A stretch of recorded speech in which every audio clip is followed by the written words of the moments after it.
Salut, j'espère que vous allez bien. On se retrouve pour la review de Raw du 9 janvier 2023. Ça fait bizarre de dire 2023, mais pas le choix, on est en 2023. On commence le show avec Kevin Owens directement qui veut parler du Royal Rumble et de Roman Reigns et du coup de son match face au Roman Reigns au Royal Rumble. Mais il va se faire couper par JBL et Baron Corbin. Baron Corbin, il va dire encore une fois qu'il a battu Roman Reigns il y a 3 ans, que personne croit au fait que Kevin Owens va battre Roman Reigns, qu'il va se faire détruire par Roman Reigns, et etc. etc. Donc à ce moment-là, Kevin Owens, il est blasé, il se met dans le coin, il a la flemme de parler avec Baron Corbin.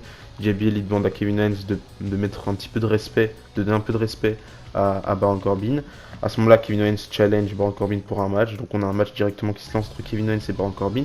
Et je trouve que c'est une bonne stratégie de la part de la WWE de nous donner ce match-là à ce moment de la rivalité, même si on s'en fout de Baron Corbin et qui vient tout gâcher avec ce segment-là.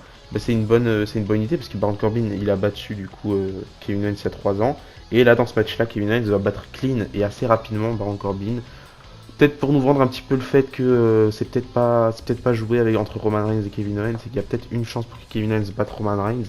Parce que pour l'instant personne n'y croit et on sait tous que Roman Reigns va conserver son titre au moins jusqu'à WrestleMania.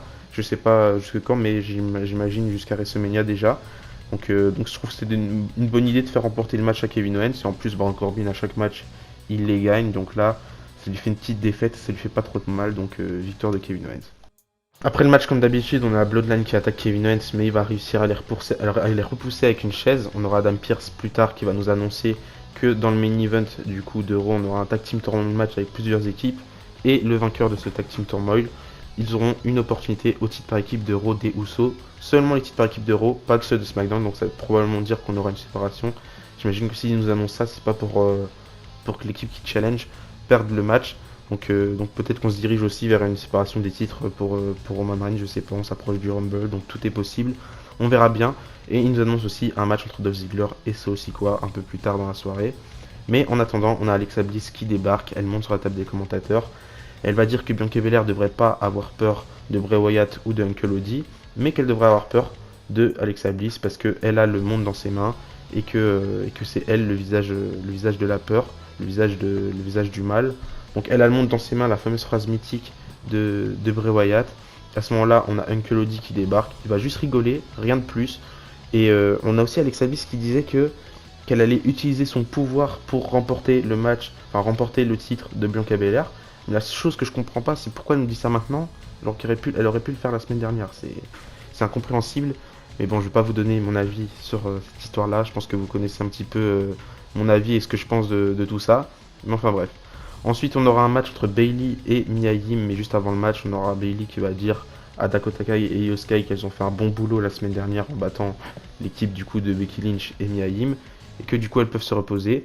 Mais on a quand même le match entre Bayley et Mia Yim. C'était un très bon match, c'était fun à regarder. J'ai bien aimé le match, je crois que c'est le meilleur match féminin de la soirée.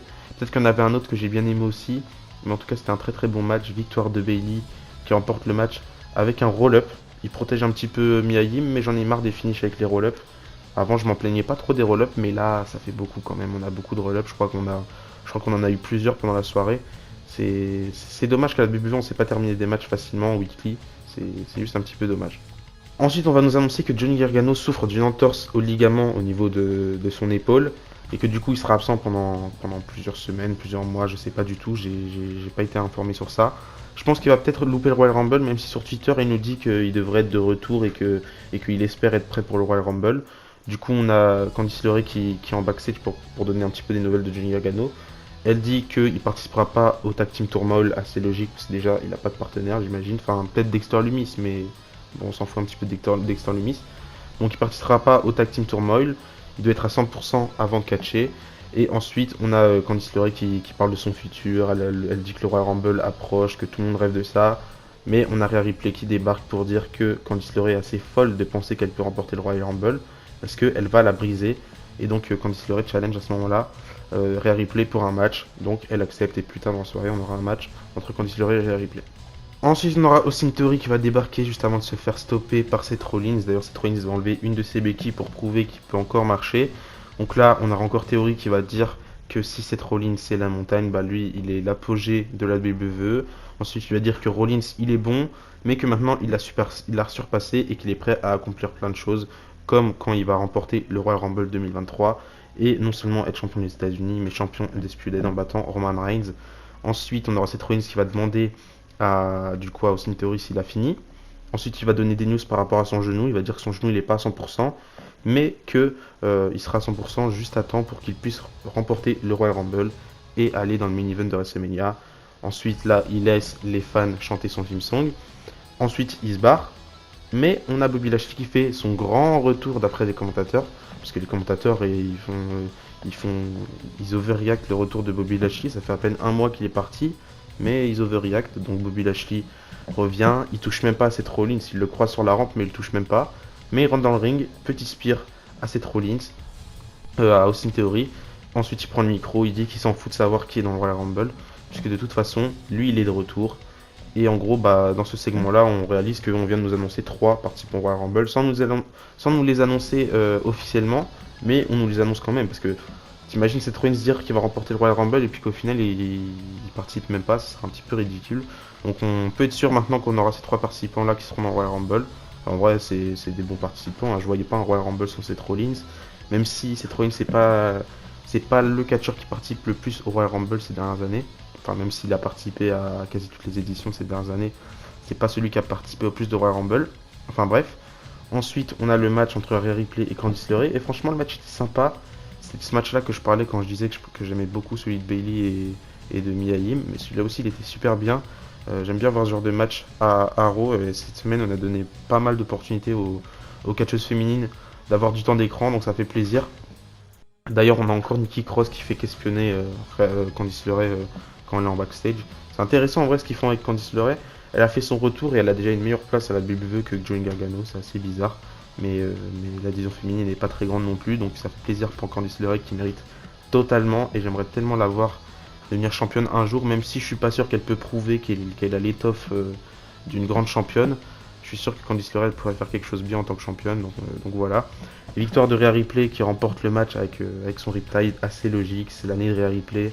Même si je pense pas qu'elle remportera le Royal Rumble vu les 2-3 rumeurs qui courent comme quoi elle devrait affronter Beth Phoenix à Elimination Chamber en équipe avec Finn Balor contre Edge.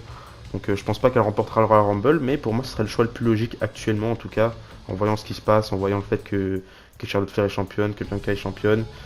Je pensais à Sasha Banks à l'époque, mais bon, Sasha Banks n'est plus là, malheureusement. Donc on verra bien pour le Royal Rumble féminin. Je reste indécis personnellement. Ensuite, en backstage, on a aussi Bobby Lashley qui croise MVP. Bobby Lashley veut toujours pas parler à MVP par rapport à ce qu'il lui a fait avec Omos. D'ailleurs, Omos est plus là. Et je suis tellement content de pas le voir parce que c'est pas vraiment le catcheur que je porte le plus dans mon cœur. Mais j'espère quand même qu'il va s'améliorer, pourquoi pas. Donc MVP, il dit à Bobby Lashley qu'il devrait quand même le remercier parce que c'est grâce à lui qu'il est de retour à la WWE et que sa suspension est levée. Donc là, on apprend que MVP, c'est grâce à MVP qu'il a pu revenir. Mais au final, Bobby Lashley reste sur ses positions. Il veut pas parler à MVP pour l'instant. Il a toujours pas oublié ce qui s'est passé. Mais à la fin, on a MVP qui dit à Bobby Lashley que si il change d'idée, il sait où le trouver. Donc peut-être qu'on aura un retour du Hurt Business. Je pense pas qu'on utilise ça pour rien. J'espère personnellement qu'on aura un retour du Hurt Business. Au moins, on aura des talents comme Shelton Benjamin et Cedric Alexander qui sont plus mis en avant. Même si ce soir, ils étaient dans le main event quand même. Mais du coup, j'espère un retour du Hurt Business. Avant le Tag Team Tournament match, on a un match ensemble entre Solo Sikoa et Dolph Ziggler. J'ai bien aimé le match, même s'il n'était pas très très long. J'ai remarqué que ces récentes semaines, on n'a pas des matchs très longs à Raw et SmackDown, et c'est assez dommage. Mais sans grande surprise, pas étonné de la victoire de Solo Sikoa, qui remporte encore une fois un match en solo face à Dolph Ziggler, cette fois-ci. Donc grosse victoire pour lui. En à peine une semaine, je crois, il a battu 2 anciens champions du monde. Dolph Ziggler qui était devenu plusieurs fois, enfin 2 fois je crois, champion du monde poids lourd. Et aussi Sheamus qui a été plusieurs fois champion du monde lui aussi. Donc c'est bien pour ça aussi Koa, lui aussi c'est son année, même si je pense pas que comme Rhea Ripley, enfin au final même pour Rhea Ripley je pense pas. Du coup je pense pas que Solo Sikoa va remporter le Rumble, mais pourquoi pas, en vrai faut pas parler trop vite. Mais ça fait plaisir de voir Solo Sikoa bien mis en avant comme ça. Surtout que c'est le membre le plus mystérieux un petit peu de la Bloodline, même si toute la Bloodline est mystérieuse au point où on en est. Donc ça fait plaisir pour Solo Sikoa. Ensuite, on a un épisode de Miss TV avec comme invité Dominique Mysterio et tout Judgment Day. De base, il devait y avoir juste Dominique et sa momie, du coup, pas sa momie, mais sa mère, quoi. Enfin, pas sa vraie mère, mais du coup, Rhea Ripley. Mais au final, on a tout Judgment Day. Après que Dominique Mysterio il a fait son petit tour en prison, il se prend maintenant pour un grand délinquant, comme s'il avait passé 3 ans en prison, alors que en vrai il a même pas fait de prison, mais dans la storyline il a passé 3 heures, quelques heures. Du coup il se prend pour un vrai délinquant. Dominique, on a Damien Priest et Finn Balor qui le suivent dans le délire, même pour Rhea Ripley. C'est assez ridicule. Et tout ça, ça va nous mener au Tag Team Tournament match. Avec comme premier match Judgment Day, donc Damien Priest et Finn Balor, face à Karl Anderson et Luke Gallows. Dommage qu'on commence directement avec ce match-là, parce que j'aurais bien aimé me voir The aussi aller plus loin dans le match. Mais malheureusement, ils vont perdre dès le premier tour. Du coup, victoire de Judgment Day qui passe au prochain tour. Mais là, ils affrontent Shelton Benjamin et Cedric Alexander. Ça me fait plaisir de les voir, de les revoir en équipe. Du moins de les voir dans un ring, ça fait déjà plaisir. Mais là, pareil, victoire de Judgment Day qui remporte le match. C'est Finn Balor qui fait un coup de grâce sur Cedric Alexander, il me semble. Du coup, victoire de Finn Balor et Damien Priest qui passe au prochain tour. Là, ils affrontent Alpha Academy et je crois que c'est le match le plus long des 4 matchs qu'il y a eu. Ou alors il est même quasi même température, j'allais dire même temps que le dernier match. Là, sauf qu'il y a un petit problème pendant le match. On aura Finn Balor qui va faire genre qu'il est blessé parce qu'il va se prendre un splash de Otis. Du coup, Dominic Mysterio va le remplacer et ça va accepter comme une victoire. Puisque à ce moment-là, on aura Dominic Mysterio et Damian Priest qui vont remporter le match. Ils essayent de nous vendre ça comme une victoire pas clean, le fait que on a un remplacement dans le match. Et c'est nul de remplacer un match, de remplacer un participant dans un gauntlet match. C'est pas équitable et je trouve ça pourri. Mais du coup, victoire de Judgment Day qui passe au dernier tour. Et là, ils affrontent les Street Profits. Ils vont avoir une bonne fin de match en vrai, je trouve, enfin une bonne fin de tournoi, de tournoil, je trouve, avec un bon match face aux Street Profits, même si ça reste assez court et que c'est pas un match entier, si vous voyez ce que je veux dire. Mais du coup, victoire de Judgment Day, du coup Damien Priest et Dominic Mysterio qui remportent le Tag Team Tournament match. Et à la fin, on a un petit face-off entre les Usos et Judgment Day. En vrai, ça c'est bien, je trouve que c'est une bonne chose, même si je suis pas fan de Judgment Day et que je trouve que c'est pourri. C'est pourri l'équipe, c'est pourri la faction. Ça sert juste limite à Dominic Mysterio parce que c'est que là qu'on le trouve intéressant, Dominic. Ça sert à Rhea Ripley et encore, je préfère Rhea Ripley largement solo. Damien Priest, je m'en fous, c'est la personne qui sert le plus à rien dans l'équipe. Et Finn Balor, c'est pas Finn Balor. Hein. Moi, quand je vois ça, c'est pas Finn Balor du tout. Ça peut être qui vous voulez, mais pas du tout Finn Balor. Donc je trouve ça pas ouf. Mais du coup, logiquement, on aura probablement Judgment Day qui deviendront champions par équipe, j'imagine. Je sais pas si ça va compter un petit peu comme le New Day à l'époque où de temps en temps on avait Xavier Woods qui catchait, de temps en temps on avait Biggie, de temps en temps on avait Kofi, enfin, ça s'est changé et comme ils étaient 3. Là je sais pas si ça va être pareil avec Damien Priest, Dominic Mysterio et Finn Balor, mais on verra bien.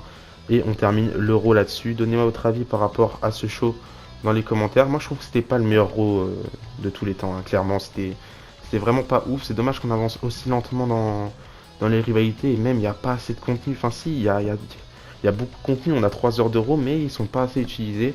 Et je trouve ça nul et c'est assez dommage. Surtout, parce qu'en ce moment, je suis un petit peu d'humeur nostalgique, donc je regarde les anciens shows, vers 2016-2017. Et quand je vois la qualité de tout, mais de tout, n'importe quoi, les films songs, le stage, le booking, l'écriture, le catch, tout est mieux. Même la caméra, même la qualité de la caméra, alors qu'on en est quelques années plus tard et ça devrait être évolué. Tout est mieux à l'époque que maintenant. Et je trouve ça dommage. Mais enfin bref, tout ça, je vous en parlerai dans une prochaine vidéo où je vais vous donner un petit peu les points positifs et les points négatifs sur ces dernières semaines, derniers mois. Du coup voilà, je vous dis à la prochaine et n'oubliez pas, tant qu'il y a du catch à l'espoir. Bisous bisous.